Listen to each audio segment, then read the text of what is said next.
दोस्तों जय Hind. Previous year से रिलेटेड जो हम जीके जीएस कर रहे हैं उससे संबंधित आज प्रश्न करने वाले हैं। जो विभिन्न ज्वालामुखी हैं, ठीक है, किस प्रकार के हैं और किस देश में पाए जाते हैं, इससे संबंधित भी प्रश्न पूछता रहता है। तो पिछले दिन हम देखे थे, इसलिए आज ये कर रहे हैं। ठीक है, चलो भारत सबसे पहले देख लेते हैं, अपने ही देश भारत के लिए। तो भारत में दो ज्वालामुखी हैं, ठीक है, एक सुषुप्त वाला है ना, या निष्क्रिय कह लीजिए, और दूसरा है सक्रिय और ये सब दोनों देखेंगे क्या है। ठीक, एक है बैरन ज्वालामुखी और दूसरा है नारकोंडम। बैरन और नारकोंडम दोनों ही जो है वो अंडमान निकोबार द्वीप समूह में है, और बैरन जो ज्वालामुखी है वो सक्रिय प्रकार का है, और नारकोंडम जो है प्रसुप्त, सुसुप्त या निष्क्रिय। ठीक है, सुसुप्त क्या होता है, जो कभी एक बार आया और ऐसा हो सकता है भविष्य में कि कभी भी आ सकता है, और अंदर पृथ्वी के गर्भ में उसकी प्रतिक्रिया चल रहा होता है। ठीक है, लेकिन सक्रिय क्या होता है, 24 घंटा कुछ ना कुछ वहाँ से होता रहता है, जैसे गैस है ना, हवा या लावा, कुछ भी वहाँ पे निकलता रहेगा। ठीक है, तो आगे हम देखेंगे इसके बारे में। जो ज्वालामुखी पिछले 10,000 सालों में कम से कम एक बार फट चुका है या वर्तमान में फट रहा है मतलब निरंतर प्रतिक्रिया हो ही रहा है। ठीक है, उसे सक्रिय ज्वालामुखी कहा जाएगा। सक्रिय ज्वालामुखी के बारे में कुछ और बातें देख लीजिए क्या क्या है। तो सक्रिय ज्वालामुखी में समय समय पर विस्फोट होते रहते हैं, ठीक है, निरंतर होता रहता है। इस ज्वालामुखी में धुआं और गैस लगातार निकलते रहते हैं। ठीक, इसके आसपास भूकंपीय गतिविधि होती रहती है। अब जब कुछ न कुछ झटका होता रहेगा तो भूकंप भी आता रहेगा, है ना। उसके बाद सक्रिय ज्वालामुखी में लावा, धुआं और दूसरे पदार्थ बाहर निकलते रहते हैं। तो लावा और धुआं निकलते रहते हैं, भी बताया आपको। इनसे शंकु का निर्माण होता रहता है। जब कुछ ना कुछ निकलता रहेगा तो शंकु ही बनेगा। ठीक, अभी निष्क्रिय ज्वालामुखी, जो ज्वालामुखी हाल में नहीं फटा है, अभी तुरंत से कभी नहीं फटा है, लेकिन फिर से फटने की उम्मीद है। बहुत पुराना कभी फटा है, लेकिन अभी फिर से ज्वालामुखी वहाँ से फट सकता है। ठीक है, वो प्रसुप्त ज्वालामुखी, निष्क्रिय ज्वालामुखी। ठीक है, सुषुप्त ज्वालामुखी विलुप्त नहीं होते हैं, ये कभी ख़त्म नहीं होता। भविष्य में इनमें विस्फोट हो सकता है। ये ज्वालामुखी अंदर से क्रियाशील रहते हैं, अंदर पृथ्वी के गर्भ में कुछ ना कुछ होता रहता है, और ये अचानक से फट सकता है। ठीक है, और सक्रिय क्या है, निरंतर होता रहता है कुछ ना कुछ गतिविधि, उससे गैस, धुआं ये सब निकलता रहेगा। ठीक है, सुषुप्त ज्वालामुखियों के कुछ उदाहरण में तंजानिया में है, जो माउंट किलिमंजारो, ठीक है, जापान, फ्यूजियामा। देखो एक चीज़ समझिएगा, जो भी चीज़ यहाँ पे आप देख रहे हो ना, लगभग, ठीक है, जैसे फ्यूजियामा जो है जापान का, वो सबसे ऊंचा पर्वत श्रेणी भी मान सकते हैं आप इसको। ठीक है, मान सकते हैं ना, यही है सबसे ऊंचा पर्वत श्रेणी भी यही है। ठीक है, पर्वत चोटी। तो ज़्यादातर देशों में जितने भी ज्वालामुखी है ना, वो सबसे ज़्यादा ऊंचा है वो पर्वत के जैसा। ठीक है, तो एक तरह से एक आइडिया आप लगा सकते हो। ठीक है, अगर ऐसा प्रश्न पूछता है तो अगर आपको ज्वालामुखी याद है तो आप उस देश का सबसे ऊंची चोटी भी याद है, ऐसा थोड़ा समझ सकते हो। ठीक है, हमेशा सही नहीं होगा। इंडोनेशिया में क्राकाटोवा, इंडोनेशिया एक्चुअली पूरी दुनिया में सबसे ज़्यादा ज्वालामुखी पाए जाने वाला देश है। ठीक है, सबसे ज़्यादा। अभी कौन कौन सा देश कहाँ से है थोड़ा सा देखेंगे फटाफट। ज्वालामुखी एटना ज्वालामुखी कहाँ पे है, इटली में। ठीक है, कभी कभी ये पूछता है किस प्रकार का है, तो ये सक्रिय प्रकार का है। ठीक है, ये होता रहता है विस्फोट, इसमें याद रखना पड़ेगा। एटना, इटली, एक जैसा लग रहा है थोड़ा सा नाम।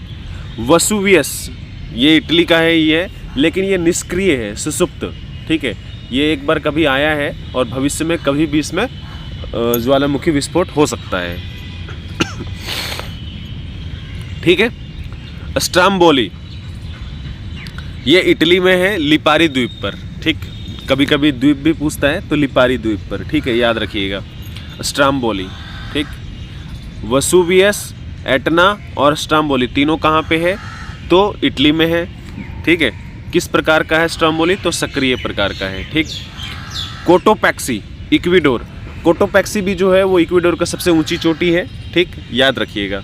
तो ऐसे थोड़ा सा आप अनुमान भी लगा सकते हो। ठीक है, बाकी 100% सही होगा हमेशा, ये सही नहीं। ठीक है, कोटोपैक्सी, इक्वाडोर, मोनाकेओ और मोनालाओ, ये दोनों जो है वो हवाई द्वीप पर है, अमेरिका में। ठीक है, याद रखिएगा। और सक्रिय प्रकार का ज्वालामुखी है, किस प्रकार का है, सक्रिय प्रकार का ज्वालामुखी है, यूएसए का।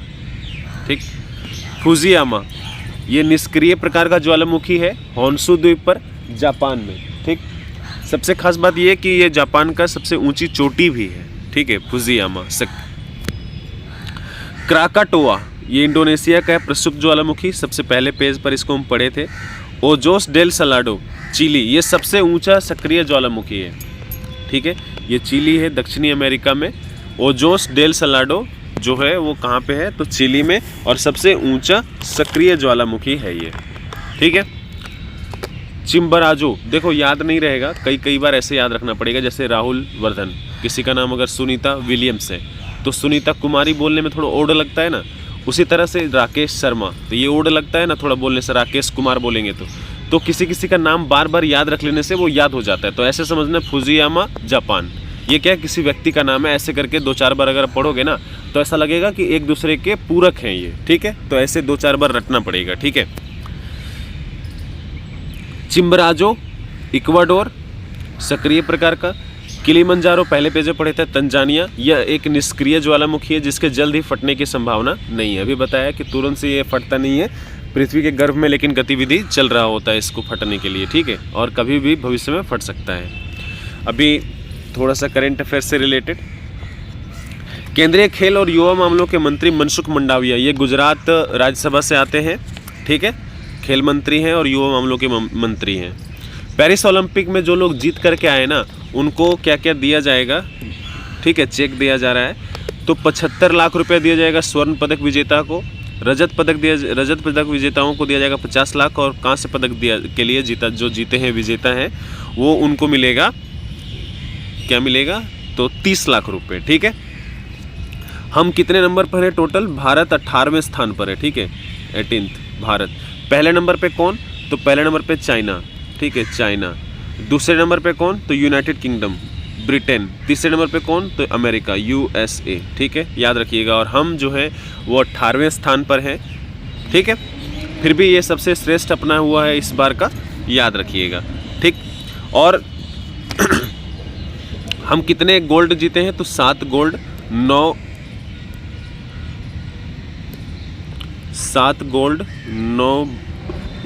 सिल्वर, और 13 जो है हम जीते हैं क्या, तो ब्रॉन्ज। ठीक है, याद रखना। अभी ध्वजवाहक कौन था, तो सुमित अंतिल, जो उद्घाटन समारोह था उसके सुमित अंतिल थे। ठीक है, भाला फेंकते हैं ये सुमित अंतिल। और भाग्यश्री जाधव, ये शॉटपुट से संबंधित है। ठीक है, भाग्यश्री जाधव ये ध्वजवाहक है उद्घाटन समारोह का। ठीक है, और अभी जब समापन हो गया है तो समापन समारोह के हरविंदर सिंह और प्रीतिपाल स्प्रिंटर। ठीक है, तिरंदाज हैं हरविंदर सिंह, और स्प्रिंटर कौन है, तो प्रीतिपाल। ठीक है, ये समापन समारोह के लिए है। केंद्रीय पंचायती राज मंत्री राजीव रंजन सिंह, ठीक है, ये कहाँ से आते हैं, तो बिहार मुंगेर से आते हैं, याद रखिएगा। लोकसभा सांसद हैं ये। ठीक है, जदयू से, जनता दल यूनाइटेड, है ना, नीतीश कुमार।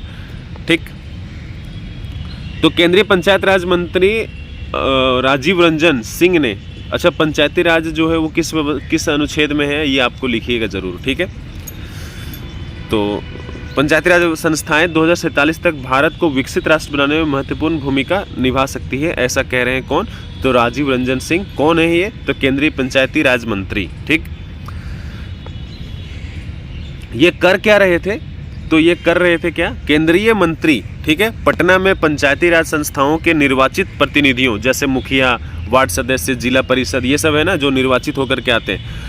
ठीक है, पटना में एक सम्मेलन हो रहा था क्या, तो निर्वाचित प्रतिनिधियों के लिए 3 दिवसीय राष्ट्रीय कार्यशाला के उद्घाटन सत्र को संबोधित कर रहे थे। ठीक है, तो ये पूछा जा सकता है 3 दिवसीय राष्ट्रीय कार्यशाला जो है वो किसके लिए उद्घाटन किया गया, कौन उद्घाटन किया है। ठीक है, किनको आमंत्रित किया गया था, तो ये निर्वाचित प्रतिनिधि हैं जो पंचायती राज व्यवस्थाओं से संबंधित हैं। ठीक है, याद रखिएगा। ये कहाँ पे हो रहा है, तो पटना में। केंद्रीय गृह मंत्री अमित शाह ने साइबर सुरक्षा राष्ट्रीय सुरक्षा का अभिन्न अंग बताते हुए, ठीक है, साइबर सुरक्षा को राष्ट्रीय सुरक्षा का अभिन्न अंग बताते हुए कहा है, क्या कहा है, तो केंद्र ने साइबर अपराध से निपटने के लिए अगले 5 वर्षों में 5000 साइबर कमांडो को प्रशिक्षित करने की योजना बनाई है। ये किसी भी फोर्सेस से हो सकता है, चाहे स्टेट पुलिस का हो, सेंट्रल पुलिस का हो, है ना, किसी भी फोर्सेस से डेपुटेशन पे लिया जाएगा। कल भी हम पढ़े थे इसके बारे में, ठीक है, याद रखिएगा, अगले 5 वर्षों के लिए। और अमित शाह को अभी अगले 5 वर्षों के लिए, वैसे 2019 से 24 तक भी हैं, लेकिन सर्वसम्मति से राजभाषा आयोग का भी अध्यक्ष इनको अगले 5 वर्षों के लिए भी चुन लिया गया है, ठीक है, अमित शाह को, याद रखिएगा, अभी कल का न्यूज़ है, ठीक। उन्होंने आज नई दिल्ली में भारतीय साइबर अपराध समन्वय केंद्र I4C के पहले स्थापना दिवस समारोह को संबोधित करते हुए यह बात कही, ठीक है, याद रखिएगा, किसका, तो भारतीय साइबर अपराध समन्वय केंद्र के पहले स्थापना दिवस, ठीक। श्री शाह ने हितधारकों से इस खतरे से निपटने के लिए, चलो ठीक है, इतना ही याद रखिएगा, 5000 कमांडो जो विभिन्न फोर्सेस से आएंगे, चाहे स्टेट पुलिस हो या सिविल पुलिस में हो या सेंट्रल पुलिस में हो, ठीक है, किसी भी पैरामिलिट्री फोर्सेस में, किसी में भी हो। सड़क परिवहन एवं राजमार्ग मंत्री नितिन गडकरी, है ना, कौन है नितिन गडकरी, तो सड़क परिवहन राजमार्ग मंत्री, ठीक है, अपने क्षेत्र के धुरंधर, और ये नागपुर लोकसभा से आते हैं। इलेक्ट्रिक वाहनों की बिक्री में उल्लेखनीय वृद्धि हो रही है, इसके बारे में उन्होंने कहा वर्ष 2030 तक इनकी वार्षिक बिक्री जो आंकड़ा है वो 1 करोड़ तक पहुंचने की उम्मीद है, ठीक है, याद रखिएगा, वार्षिक 1 crore. Society of Indian automobile, ठीक है, ये एक उद्घाटन समारोह में थे जिसका नाम क्या है, तो society of Indian automobile manufacturers SIAM, ठीक है, society of Indian automobile manufacturers SIAM के 64वें वार्षिक सम्मेलन को संबोधित कर रहे थे श्री नितिन गडकरी, ठीक है, याद रखिएगा, कहाँ पे हो रहा है, तो नई दिल्ली में, ठीक।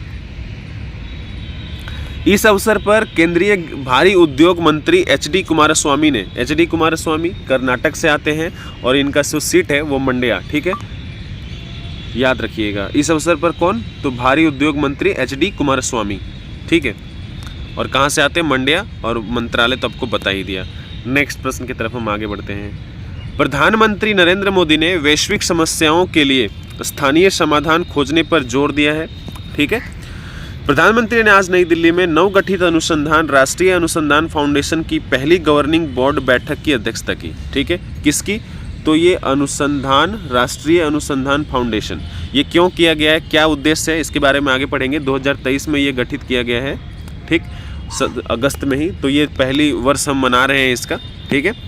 पहली गवर्निंग बोर्ड बैठक की अध्यक्षता की। बैठक के दौरान प्रधानमंत्री ने उन बाधाओं की पहचान करने को कहा जो अनुसंधान पारिस्थितिकी तंत्र के मार्ग में बाधा बन रही है, ठीक है। इसका उद्देश्य क्या है, तो थोड़ा सा आगे बढ़ते हैं और पढ़ते हैं। केंद्रीय विज्ञान एवं प्रौद्योगिकी मंत्री जितेंद्र सिंह, ये कहाँ से आते हैं, उधमपुर जम्मू कश्मीर से, ठीक है। केंद्रीय विज्ञान एवं प्रौद्योगिकी मंत्री डॉक्टर जितेंद्र सिंह ने आज यहाँ कहा कि राष्ट्रीय अनुसंधान फाउंडेशन 2047 में भारत की स्थिति को परिभाषित करेगा, ठीक है, अनुसंधान के क्षेत्र में।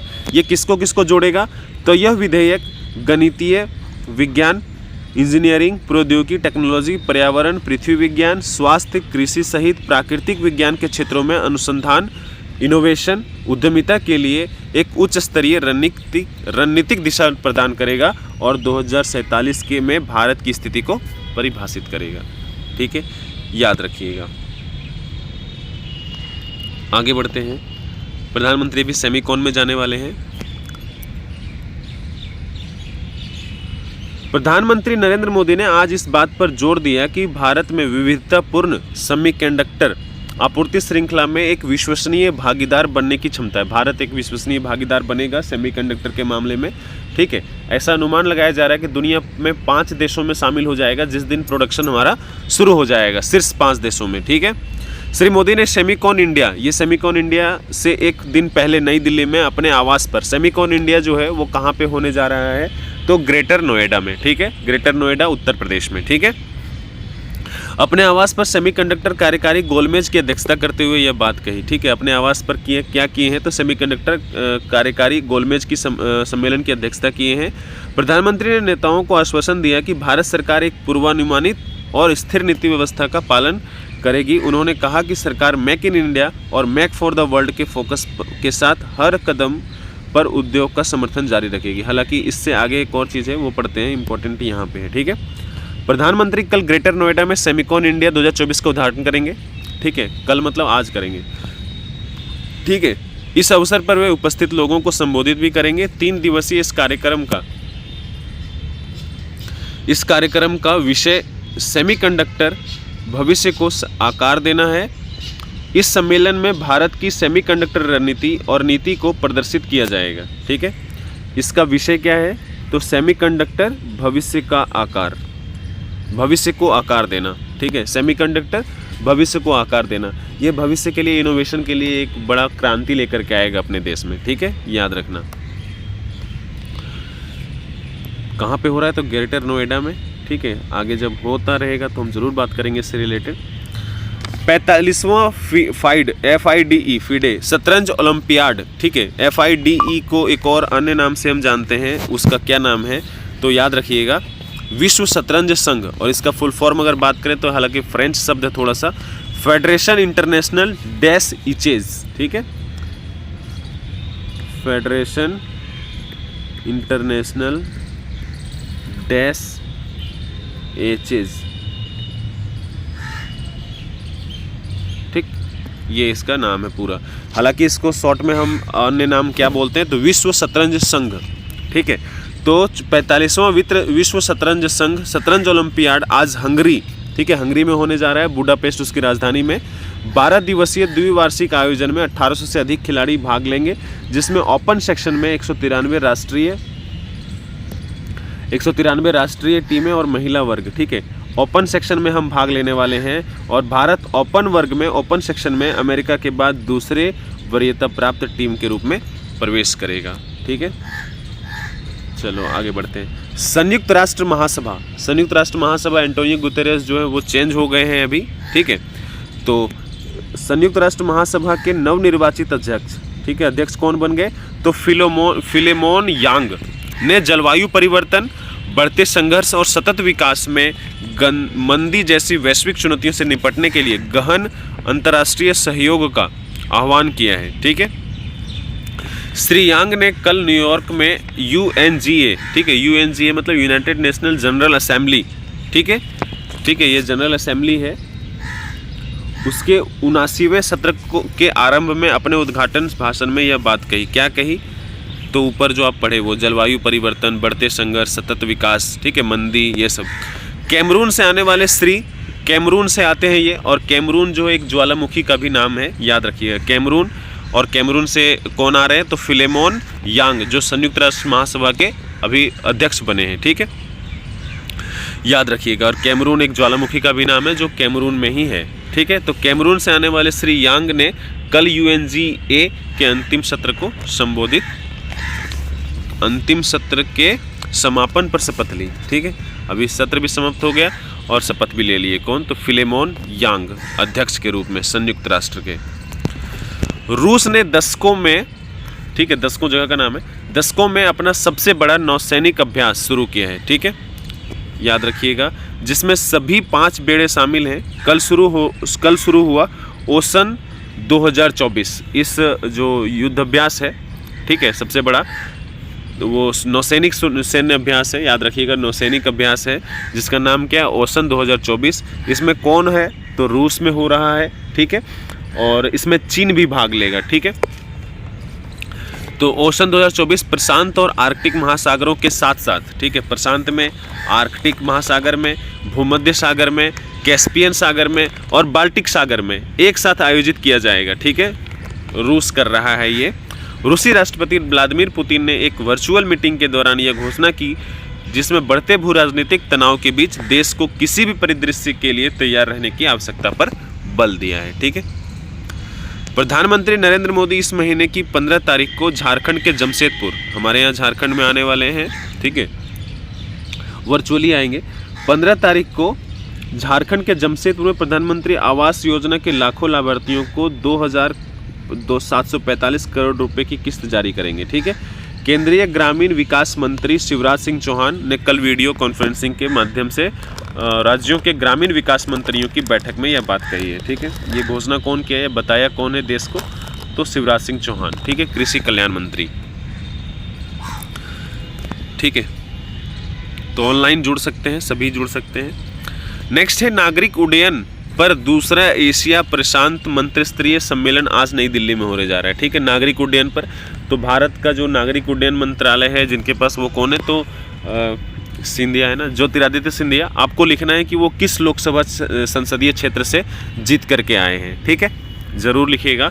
और नागरिक उड्डयन पर दूसरा एशिया प्रशांत मंत्रिस्तरीय सम्मेलन आज नई दिल्ली के भारत मंडपम में शुरू होगा, ठीक है, नई दिल्ली भारत मंडपम में शुरू होगा। अंतर्राष्ट्रीय नागरिक उड्डयन संगठन ICAO, याद रखिएगा, ठीक है, ICAO, इसका जो अंतर्राष्ट्रीय नागरिक उड्डयन संगठन, इसका मुख्यालय कहाँ पे है? तो मॉन्ट्रियल, ठीक है, कनाडा, मॉन्ट्रियल, ठीक है, कनाडा में है। और और क्या, अच्छा इसके अध्यक्ष कौन है ना, चेयरमैन, चेयरमैन कौन है? तो साल्वाटोर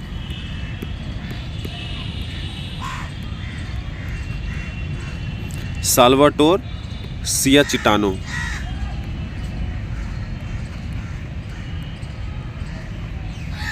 ठीक है, याद रखना, ठीक। कहाँ पे हो रहा है दूसरा एशिया प्रशांत मंत्रिस्तरीय सम्मेलन नागरिक उड्डयन पर? तो अपने भारत, नई दिल्ली में भारत मंडपम में, ठीक है। भारत दुनिया में सबसे तेजी से बढ़ता विमानन बाजार है और नागरिक उड्डयन मंत्रालय को बताया इनके पास है, ठीक है। आपको लिखना है कि इनका लोकसभा संसदीय क्षेत्र कौन सा है, ठीक। भारत में दुनिया में सबसे तेजी से बढ़ता विमानन बाजार है और वर्तमान में घरेलू क्षेत्र में तीसरा सबसे बड़ा बाजार है। खैर छोड़ो, ये सब इतना इम्पोर्टेंट नहीं है। चलो अभी इतना ही, मिलते हैं फिर। वीडियो पसंद आएगा तो दोस्तों के साथ शेयर ज़रूर करना। जय हिंद।